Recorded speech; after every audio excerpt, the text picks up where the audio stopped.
मुख्यमंत्री भूपेश बघेल असम दौरे से वापस लौट आए हैं। रायपुर एयरपोर्ट पर वरिष्ठ प्रशासनिक और पुलिस अधिकारियों से चर्चा की और मुख्यमंत्री भूपेश बघेल ने नक्सली हमले को लेकर बड़ा बयान दिया है। उन्होंने कहा कि बीजापुर में मुठभेड़ नहीं, युद्ध हुआ है। यह नक्सलियों की अंतिम लड़ाई है। मुख्यमंत्री भूपेश बघेल ने कहा कि हम नक्सलियों की मान में जाकर हमला किए हैं।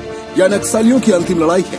नक्सली 40 बाय 40 वर्ग किलोमीटर में सिमट गए हैं। घटना से हमारा मनोबल और बढ़ा है। नक्सलियों को मुंहतोड़ जवाब दिया जाएगा। नक्सलियों ने रॉकेट लॉन्चर, हैंड ग्रेनेड, यूबीजेएल से हमला किया है। हमारी कोई चूक नहीं है। यह ऑपरेशन किसी भी हाल में नहीं रुकेगा। मुख्यमंत्री बघेल ने कहा कि हम और अधिक कैंप खोलेंगे, सड़क बनाएंगे और विकास करते रहेंगे। आपको बता दें कि मुख्यमंत्री भूपेश बघेल रामकृष्ण केयर अस्पताल पहुंचे हैं, जहां जवानों से मुलाकात कर घायल जवानों का हालचाल जाना और उन्होंने घायल जवानों को बेहतर स्वास्थ्य सुविधा मुहैया कराने के साथ ही उनके शीघ्र स्वास्थ्य लाभ की कामना की। आपको बता दें कि बीजापुर जिले के टेकुलगुडम में शनिवार को हुए पुलिस नक्सली मुठभेड़ में 22 जवानों की शहादत हुई है। सुरक्षा बलों और नक्सलियों के बीच 4.5 घंटे तक मुठभेड़ चली। 30 घायल जवानों को अस्पताल पहुंचाया गया है, जिनमें 13 का इलाज रायपुर और 18 का बीजापुर में चल रहा है। कोबरा बटालियन का एक जवान राकेश्वर मिसिंग है, जो कि जम्मू कश्मीर का है। आईजी सुंदरराज पी के मुताबिक मुठभेड़ में 12 नक्सली मारे गए हैं। 16 नक्सली हताहत भी हुए हैं। नक्सलियों ने जवानों के पास से 10 हथियार लूट कर भागे हैं, जिसमें से 7 AK-47, 2 SLR और 1 LMG शामिल है। इसके साथ ही 3 से 4 ट्रैक्टरों में नक्सलियों के शव ले जाते देखे गए हैं। जगरगुंडा और तर्रेम के इलाके में एक बड़ी घटना हुई। लगभग 2000 जवान ऑपरेशन पे निकले थे।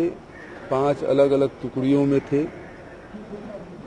4 टुकड़ी सकुशल लौट गए। 5वीं टुकड़ी में जिसमें लगभग 400 से 450 जवान थे, जिसमें सेंट्रल फोर्स के भी थे और स्टेट फोर्स के भी लोग थे। CRPF के, कोबरा के, STF के, DRG के जवान थे। संयुक्त रूप से ऑपरेशन हुआ।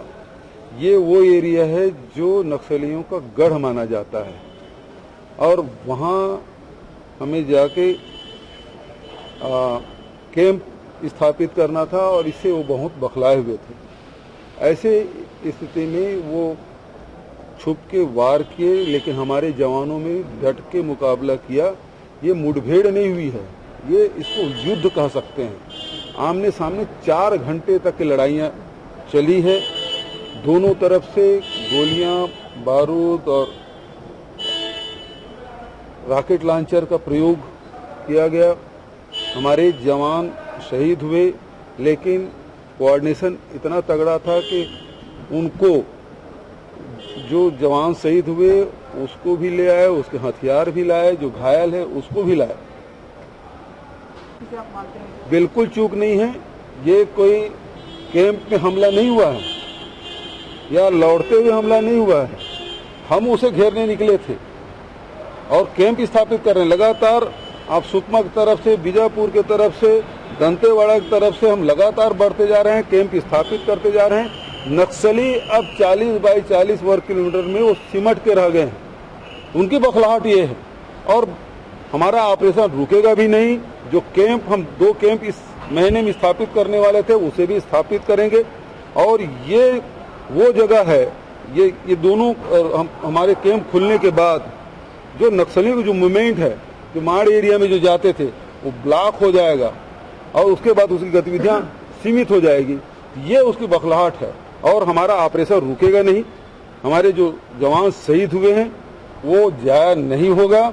ऑपरेशन हमारा चलेगा। कैंप हम स्थापित करेंगे, सड़क हम बनाएंगे, लोगों की जो कनेक्टिविटी उसे देंगे, जो आम जनता की जो सुविधा है उसे हम प्रोवाइड करेंगे। मैं कोई राजनीतिक बात नहीं करता, लेकिन आपको याद होगा पहले कैंपों पे हमले होते थे, उन्हें घेर के मारा नहीं जाता था।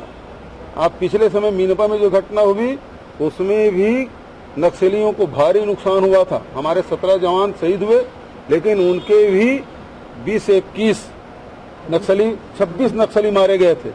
इस समय भी 2-4 दिन बाद आंकड़े आ जाएंगे। उन नक्सली बड़ी तादाद में उनको क्षति हुई है।